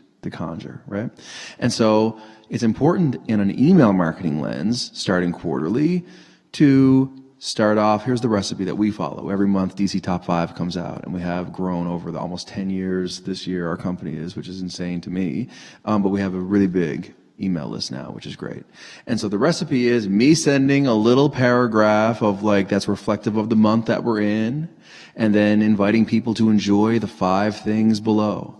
And the 5 things you get in the newsletter are quick little captions, headlines, and visual moments. And if you click on any of them, it leads you back to one of the 5 blogs that we published on our site that month. And of course, the blogs range from the tips and tricks from our team to the podcasts that we do with clients and with our team to the creative work that we do for our clients, the partnerships that we have with the non-for-profits and the arts organizations we love. And so that's a simple recipe that allows us to make sure we're telling stories on our website that help our general brand grow organically and consistently.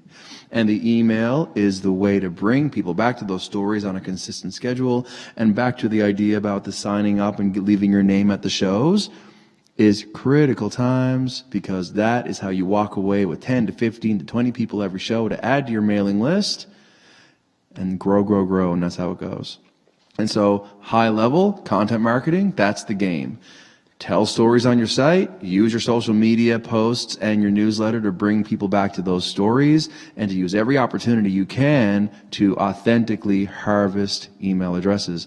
Because my joke is, if you can hit them in the inbox, you got them. Because social's fleeting. It is. Like your Insta video is all fun and great and 500 people saw it, but it's gone tomorrow, you know? And so that's why the email address is still almighty and more coveted than ever. So if you're getting an email address from someone, they're into you. So that's my high-level advice. Mm-hmm. That's great. We got a question from Andrew here.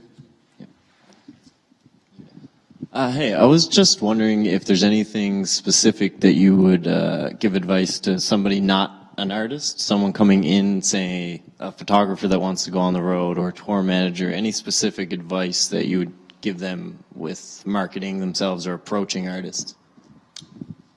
Me? Anyone? Anybody? Well, for the artists, how do you like to be approached with that kind of stuff? And from the marketing standpoint, how would you approach it?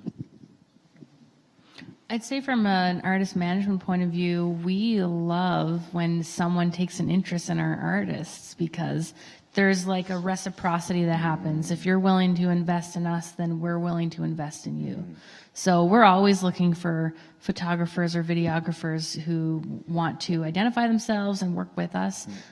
Usually those sorts of relationships that happen organically might be a quid pro quo, where it's like, you do this for me, I'll do this for you. You know, I could very well see, you know, including somebody like that as a budget line item in a grant proposal. So if you get on that sort of thing early, if you form a relationship with an artist like that organically at a show, don't be shy to ask, like, hey, I understand that times are tough. You might not have something for me, but if you're applying for funding soon, maybe you could include me in your budget. And this way, you know, there could be something that comes out for you as a payday, and where there might not have been before. So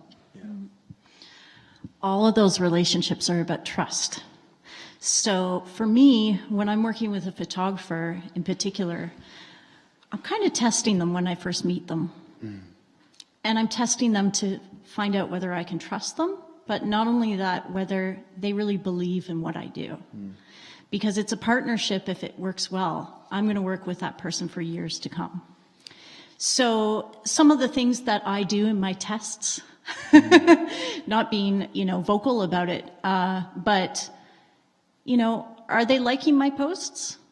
Are they actually going out of their way to share my content? And are they really good at that? Are they doing it in a professional manner that I appreciate and know that is going to help me in my marketing scheme over the long term? Those are some of the things that I'm working on. The big thing too is consistency. Is this person consistent? Because people can like your posts when they think they have an opportunity to work with you. But maybe something goes wrong in that person's life, Or maybe they have a lot of downtime, and so it seems like that person's not going to be successful. And then you watch the people drop, and you realize that those people aren't really your supporters. They're not your true supporters. So that's where trust really comes in place. It's a long-term relationship development. What do you guys think? I think your best bet, so you're looking to get in touch or make contact with artists and sort of present yourself as a... Oh, sorry. I've actually been doing it for 10 years. Right. But it's always been a struggle for me. I call it all luck, honestly. I sent one message one day, I got a response, and from that one message was pretty much my entire career. But yeah, like I've been a tour manager, but I've worked a lot in the States on a budget with no phone. So I'm down there completely old school. Like I've got to do everything. Like I've got to make personal connections and stuff like that with everybody around me, so they then relay it to the next band. But I was just wondering for any other kind of advice, like as an artist looking at me coming to you, Right. like what would you look for with someone to take on the road to manage you, or to take on the road to be your photographer, or something like that? I think the high cap I can just apply to this based on what you've all said so far. It's give to get. And I'm not trying to be cheesy, but that's just how I do. I'm not trying to like get something from you unless I can give something to you. And if I don't get something back from you after I've given something to you, then okay, so be it. But I can count on a leper's hand how many times that's happened. Because if you are a photographer and you offer a free hour of your life and the outcome is beautiful and artful and it's used and people like it and dig it, and to your point, if you get strategic about it and say, yeah, thank you so much. I'm so glad the thing we did together was great. That hour of my life, ultimately. And maybe if you get funding in the future, you can put me in as a line item for that. That's the game. And people forget to ask for that moment. And then they wonder why, oh, I've done all these things and I'm not really, it's because you didn't put the business hat on ever. Yep. You gave and you walked away. But giving to get, simple recipe, isn't it? It's a life thing. Also, like when I think this is true of any, relationship forming, is you're always kind of sizing each other up a little bit. So it would work to your advantage to present yourself well. If you ever see the commercial on TV, it's like, and you look amazingly comfortable, because the dude has like a totally unwashed shirt on this blind date. That's not super attractive. But if you're trying to set up a relationship, business relationship with somebody, as a related industry person, have something professional to present to them. Let them know you have a portfolio available for their viewing, and you'd love a chance to just chat with them and be as professional as you can. Yeah. I like, do you have a vision too? I love it when people approach me and go, oh my gosh, I have this vision of you standing in Bonavista in front of this old spot, and I think the color scheme will just like work so well with your outfit. And then I go, let's do it. When can we do that? So I think for us, I don't think we'd ever tour with a photographer, but we'd be very interested in video. That always seems to be for classical musicians, is getting the stuff down on video. And I think your best bet, well, maybe this applies to all, genres of music, but, personal, like face-to-face is always the best. And if you have stuff to present right away, I mean, if you could show, even if you were to go to a gig and take some footage and be able to present to them afterwards. But I think I can see what you're saying. It would be difficult. It's difficult to, to sell yourself, just through email or online. I think it's crucial to meet them in person and be there, be at the gig and talk to them. I'll get a question right here. Hi. I wanted to bring up the word perfectionist for being, creators and artists. And I find a lot of the time when I'm writing my own music, I have a lot of trouble writing and coming up with stuff that really reflects me, but will also appeal to an audience. I guess I'm wondering if there's a balance between creating what's true to yourself and what will also go with your story, and what people think and expect of you, and kind of what your audience wants. I don't even know if there's an answer to that, but you know, I struggle with it a lot, and especially when I am writing and stuff like that, when I'm coming up with instrumentation, like I want to add electronics, but you know, I'm from the Southern Shore, like no one, you know, there's like the audience versus what you really want, like, you know, I don't know. Well, go ahead. I was just going to say, I mean, yeah, the classical world that we're from, you know, nobody ever worried about what they looked like, and all it was about is just a bunch of frumps going out on stage and, you know, playing this music, and everyone had their eyes closed and no one was even looking at them, right?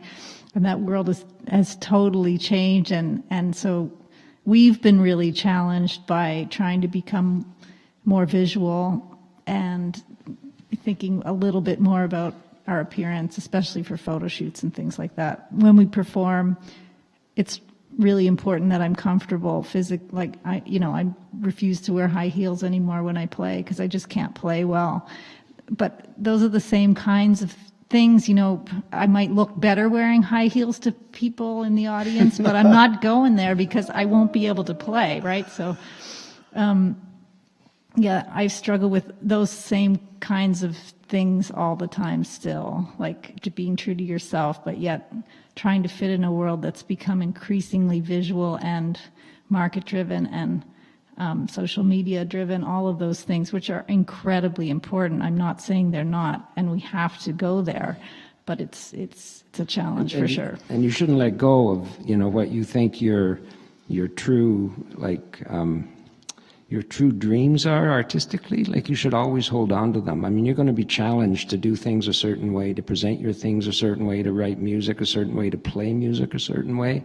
And it'll all be very learning for you, and you'll grow as a person because of that, and you will get your chance to be who you really want to be on stage or compose that way. I mean, those moments do come, and they're incredibly rewarding.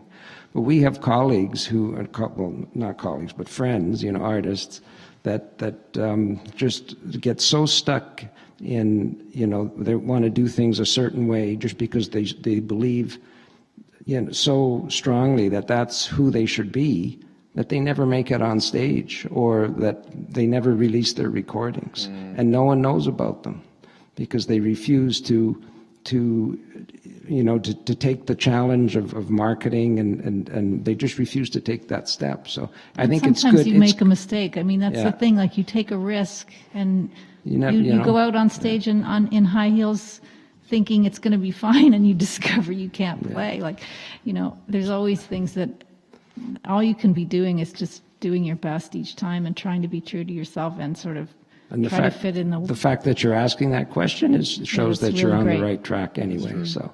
Yeah, we get the questions a lot of like, okay, well, you know, do I need to change to make it to radio? And I think the word maybe dancing around is the notion of selling out sometimes. That's a really, like, you know, it has a very negative connotation, this idea of selling out. My personal thought on it, and just FYI, I didn't mention this at the top, but I also studied ethnomusicology, so I've constantly been looking at the function of music in culture and how important it is.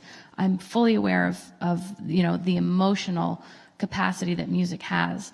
But I also work as an artist manager, where I'm constantly dealing with music as a commodity. And so the struggle is real, like it really is. This idea of, do I stay authentic? Do I stay true to my art?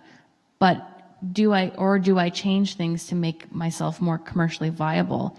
My answer to any artist who's kind of questioning that is, I don't believe in the term selling out. I think that if you have a goal and you're taking steps towards that goal, then there's no such thing as selling out. Some people want to, you know, just do their whatever music they want to do, and that's totally fine. But if your goal is to be super successful like a Lady Gaga, then you have to recognize that those two things are sort of at odds sometimes. So the industry is what it is, and if you're not open to playing that game, then you might actually not achieve your goal of becoming a huge pop rock star. If that's your goal. However, if that's your goal, exactly, because for a lot of people, it's not their goal. Right. And so all hope is not lost. You can have a very great career doing the music that you want to do. just be clear that that isn't your goal. You're not expecting to be, on the top 10 list of, the Billboard charts, that kind of thing. That's fine. Nobody says you have to. I think it's really important to have that self-evaluation and understand why you're doing this in the first place, so that you can never be accused of not being authentic, because you are just being your authentic self. I have something to add to that. So I took the social media course at Music NL Week, which was amazing, with Chala Special. I hope I'm pronouncing her name right. She was amazing. She's in an electro duo called House of Gubata. So if you're ever curious to see her marketing scheme, especially with social media, it's brilliant. So there I was sitting there, and she took me as kind of one of the people that she wanted to give commentary about what I was doing in my social media. And on that day, I was actually, kind of feeling quite confident of where I was with what I was doing. Silly me. So she's looking at my Instagram in particular. And for me, that's always been my weakest spot. I only opened Instagram account like a year ago, and I don't totally understand how it works. I'm getting there, right? And anyway, so my whole thing is people, place, and the human experience. That's what I want to share out to the world. And so that's what my pictures have been on my Instagram. Well, she's like scrolling through it, and she's like, there's hardly any pictures of you. I don't even know what you do. This doesn't really work for Instagram. And I crumbled inside. It was like one of those moments where it was like, but don't you see? I've shared my life with everybody. I'm sharing my experience. It's people, place, the human experience. And I took it, it really hit me hard, and it hit me hard for a good month. And I had to sit there and think inside, okay, don't take this personally, because that's what we often do, right? When we get criticism from industry professionals, we take this so personally because we're marketing ourselves. So I was like, okay, I can't take this personally. What can I learn from this experience? What do I need to do in order to actually grow in this area? And one of the things that she said to me that has always stuck with me, and I've been experimenting with it, and she's totally dead on, is that people really want to see you. They want to see you. They want to see what you do. So in my heart, I've always kind of shied away, and it's well, I'm going to be really people are going to think I'm full of myself because I'm taking so many pictures of myself and posting those pictures. I can't do that. It's got to be everything else about my career, not pictures of me. But I've actually experimented with that a lot since that workshop, and I get the most attention when there's a close-up shot of myself. There's something about the human experience. That's what people want to connect to. So when it comes to your own career, it's trust yourself, trust what you're digging, and just go for it. And, I'm sorry to kind of hog the mic, but I just want to share one last thing because I think it really relates. There's a rule of the thirds, okay, that I learned about, and it's so true. 33% of people on social media will love what you do. 33% of people on social media will be your haters, your cynics, and your pessimists. And they're pretty vocal about it. As you go higher in that chain, the success ladder, there'll be even more. 33% of people hate confrontation and don't like to speak up at all. They have no opinion. I call them the on-the-fencers. So keep that in your mind as you're making these posts. You're probably reaching a way larger audience than you're aware of, but a lot of people are going to be too shy to comment and too shy to like your post. Yeah. I just wanted to congratulate Roz on actually being open to hearing and implementing feedback that she's received from, an expert that she came into contact with. I think we lose sight of often how difficult it is for people to express maybe an opinion that isn't what you really want to hear. I've talked a lot about this with our students, and the reality is you're all adults. You have permission to accept or disregard anyone's opinion on you. But understand that the person who's giving you maybe that news that, you know what, I don't really think this song is a good fit for you, or whatever the criticism might be, it probably took that person an enormous amount of courage and energy to even broach that topic with you, particularly if they're in your inner circle. Let's face it, you will always encounter that asshole who's got no problem telling you that they friggin' hate your stuff. And you can have, you have permission to go, that guy or that gal is just an asshole or a cynic or whatever. But if the message is coming from somebody that you really trust, then they're doing it because they love you and they want to see you succeed. So I think it's important that we all remain open to hearing that criticisms, because it's often in those moments that we identify this opportunity for the most impactful growth. Yeah. That's true. Yeah, we've got a couple more minutes there, so. So thank you very much for all the excellent advice, very personal. That's really cool. I find that the hardest bit for in my case is the actual initial positioning. And it's funny because recently I stumbled upon this notion of ikigai. I don't know if you've ever seen, there's a meme. So it's the sweet spot between what you love doing, what you're good at, what you can be paid for, and what the world needs. And then the sweet spot is right smack in the middle.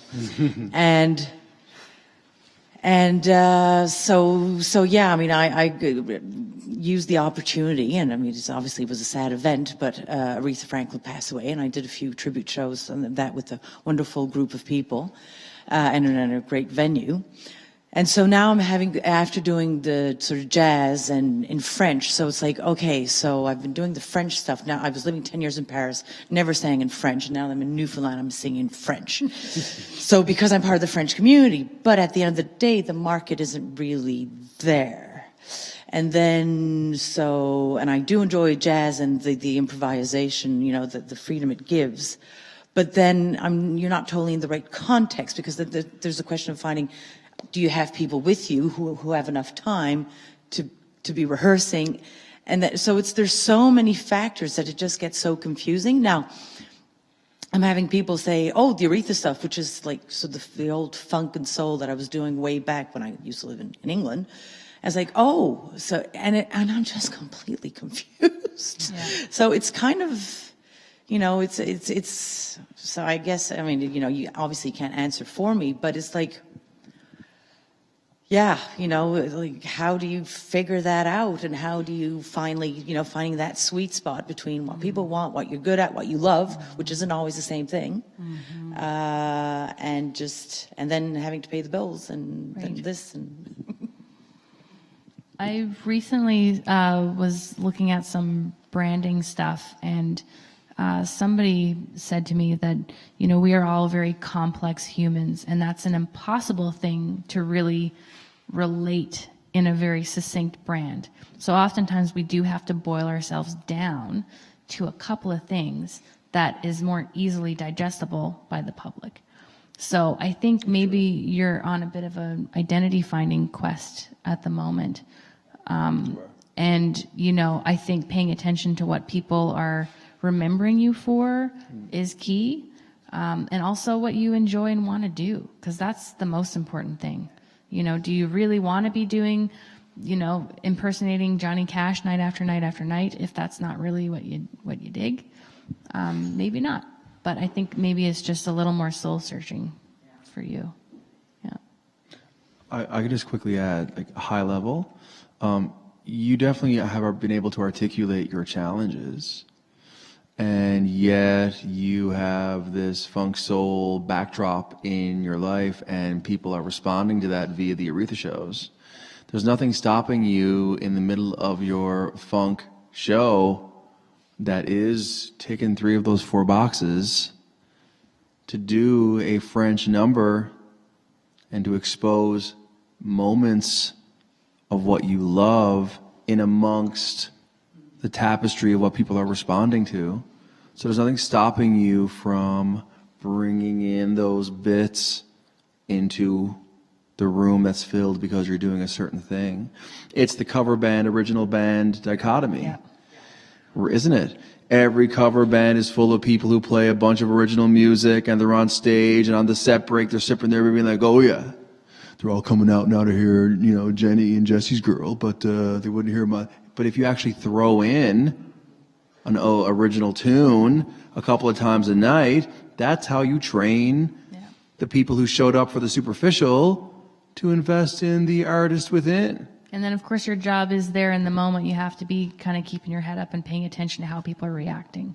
So, you know, if you think it didn't land, well, there's maybe your answer. With that group at that venue, maybe that didn't fly so much. But, you know, I do think you'd be surprised with how receptive people will be to seeing a different side of you.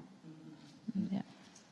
I guess we're pretty much out of time now. I just want to thank all the presenters. I actually wanted to say to you guys that I really love your name, and I didn't know what it meant, but I really enjoyed learning about it when I went to your website, and it's like, oh, it means, this equal voice thing, that's cool.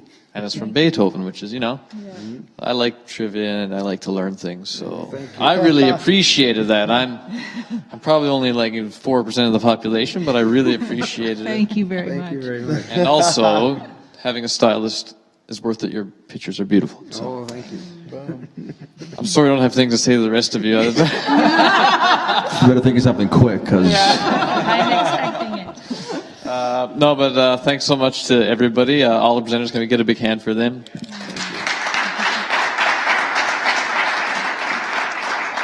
And once again, thanks to all the sponsors, Memorial, and Dan, no problem. I will mention the survey as well. Okay, you all have those surveys there. I hope you've been working on them throughout the event, and if you want to just finish them up, and you can lay them face down up here on the table when you're done on your way out. And thanks again. The next workshop is a week from tonight, and it is on. I've blanked now. Show me the money, isn't it? Yeah. Show me the money. Show Me the Money, Musicians' Rights and Revenue Streams, and that's going to be with Robert Buck, Rodney Murphy from SOCAN, Leanna White from the CFM, Julia Train from MROC, and Dan Rubin, who's right there. The man. Cool. Thanks so much for coming out, you guys. This is great. If you have any other questions, I'm sure we'll stick around for another minute and be happy to field them for you. Thanks. Get your food on. Let's go on my laptop. Can't wait. No. That was inspiring. I took tons of notes. Yeah, thank you so much. Thank you. You guys did a great job answering questions. It really was. Oh, good job, Donnie. Absolutely. Just don't steal it. Don't steal. It's my favorite pen.